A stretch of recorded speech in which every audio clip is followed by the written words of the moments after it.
Welcome to ಮನೆ ಊಟ cooking channel. ಇವತ್ತು ನಾವು ರುಚಿಕರವಾದ ಶಾವಿಗೆ ಉಪ್ಮಾ ಮಾಡುವುದು ಹೇಗೆ ಎಂದು ನೋಡೋಣ.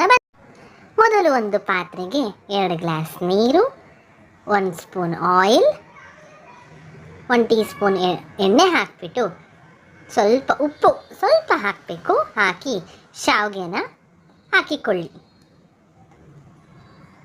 ಅದನ್ನು ಬೇಯಿಸಿ ಸ್ವಲ್ಪ ಬೇಯೋವರೆಗೂ ಬಿಡಿ. ನಂತರ ಒಂದು ಪ್ಯಾನಿಗೆ 1-2 ಸ್ಪೂನ್ ಎಣ್ಣೆ ಹಾಕಿ ಅದು ಕಾದ ನಂತರ ಸಾಸಿವೆ 1 ಸ್ಪೂನ್, ನಂತರ ಅದು ಚಿಟಪಟ ಅಂದ ನಂತರ ಕರಿಬೇವು ಸ್ವಲ್ಪ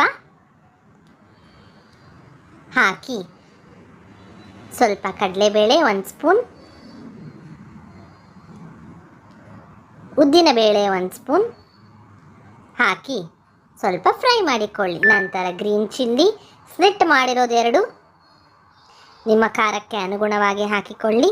ತುಂಬ ಚೆನ್ನಾಗಿರುತ್ತೆ, ತುಂಬ ರುಚಿಕರವಾದ ತಿಂಡಿ ಇದು. ಈರುಳ್ಳಿ ಸಣ್ಣಕ್ಕೆ ಉದ್ದಕ್ಕೆ ಹೆಚ್ಚಿರುವ ಈರುಳ್ಳಿ ಹಾಕಿ ಫ್ರೈ ಮಾಡಿಕೊಳ್ಳಿ.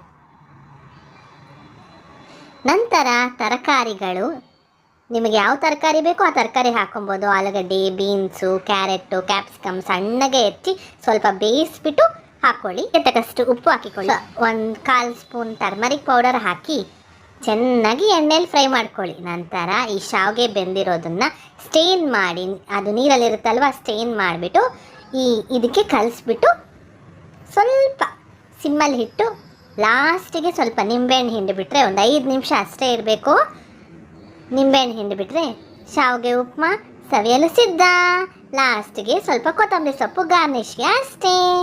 ಮಾಡ್ಕೊಳ್ಳಿ, ತಿನ್ಕೊಳ್ಳಿ ರುಚಿಕರವಾದ ಶಾವಿಗೆ ಉಪ್ಮಾ. ನಿಮಗೆ ನಮ್ಮ ಚಾನಲ್ ಇಷ್ಟವಾದಲ್ಲಿ ಲೈಕ್, ಶೇರ್, ಸಬ್ಸ್ಕ್ರೈಬ್ ಮಾಡಲು ಮರೆಯಬೇಡಿ. Thank you for watching.